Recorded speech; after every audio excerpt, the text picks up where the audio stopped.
going smack-a-doodle-leone. I just went and saw A Quiet Place Part 2, and it was the shit.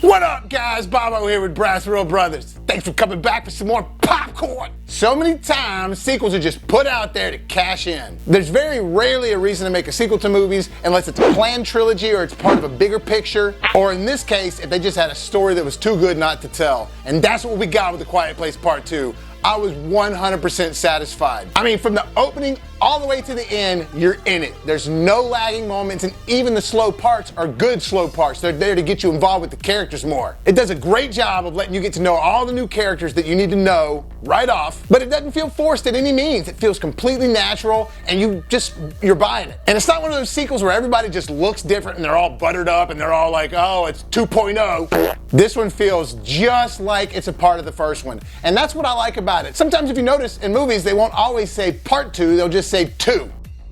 And I think there's a reason for that, because for me, when it says part 2, it feels like it's like the second part of the story. Whereas if it says just the number, it feels like they're trying to make another movie to make more money or expand the universe or something. Yeah, you got cases like Spider-Man 2 that ended up being kind of better than the first one, but very rarely do movies end up being better than the first one. Like I said, unless they're planned. And another thing sequels try to do most of the time, and they usually fail at, or it just kind of makes the movie not have as much depth, is that whole bigger and better thing. Like if we did it this way in the last one, we got to do it bigger in this one. And this movie does a great job of doing that, but making it good. Making it to where you're looking at the person watching with you and you're like, this is bigger and better.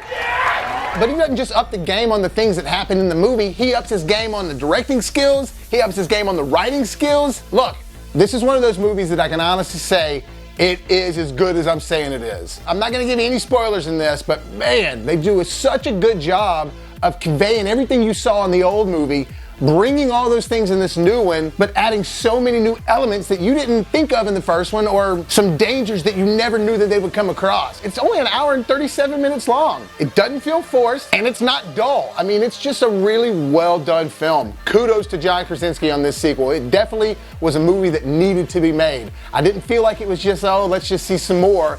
It was a story that needed to be told. One of the things that I really like about it, just from John Krasinski's directing standpoint, he does this really cool thing where he goes back and forth from perspectives, where 1 minute will be in the perspective of people that can hear, and the other minute will be in the perspective of someone who lives a life that's hearing impaired, or like in this case, completely deaf. It's just some really well done directing by Krasinski, and definitely upped his game from the last one. Like, I'm proud of him.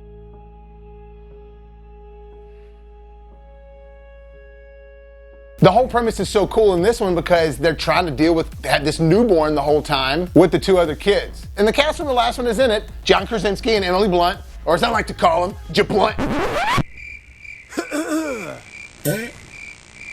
But then the two kids, and I think this is how you pronounce these, please don't hate me if I screw it up, but Noah Jupe and Millicent Simmons, man, they do a great job. But for me, the person who steals the show and is actually kind of like one of the main characters, even more so than Emily Blunt, is Cillian Murphy.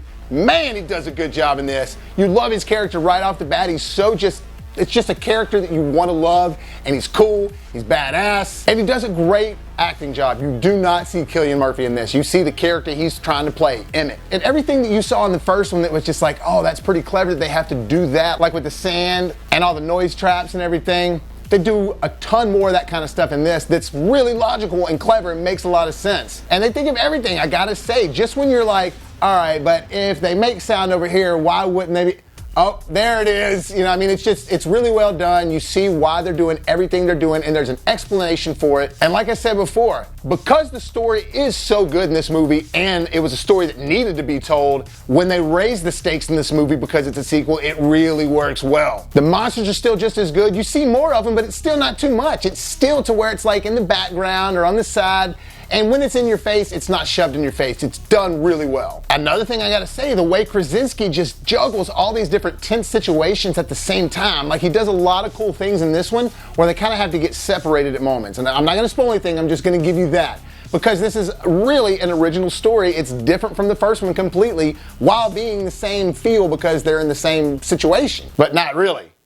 All right, I'm not going any further. And normally when people in movies like this split up, it's stupid, but in this movie, there's reason for it and it works. As I was saying though, juggling these tense moments all at the same time now that they're all separated in this movie, I just really was impressed the way John Krasinski did that. And not only does it get really tense in the second act, it gets even more tense in the third act. And it's not generic either, it's done well. And the best part about this movie, in my opinion, is the idea that things just get worse and worse and worse for you. In a situation like this, if there was aliens taking over the world like this in this weird fashion that they couldn't see but only hear, and everybody's just dying left and right around you, I feel like things would inevitably just get worse and worse and worse. More bad things would start happening, and they really do a good job of displaying that in this movie. And don't worry, it is not the same old thing. There are some different things that are going on that they try to change the game, and boy, it's a game changer. But it's also really emotional and badass all at the same time. I mean, you really get some deeper feelings for these characters. You already had deep feelings for them in the first one. It wasn't just a horror movie, it was an emotional drama, some truly heart-wrenching scenes, some great acting jobs by everybody, just nail-biting like crazy, and you do that in this one too. But I think they add more of that emotional depth in this movie. Just by the time you get to the end of this movie with everything that's going on, it's badass and really satisfying. And you'll see what I mean when you see the movie. It's just got a lot of satisfying moments and gripping moments. I think it actually gets more emotional than the first movie did. So that's why I'm telling everybody, go out to the theater as soon as you can see this.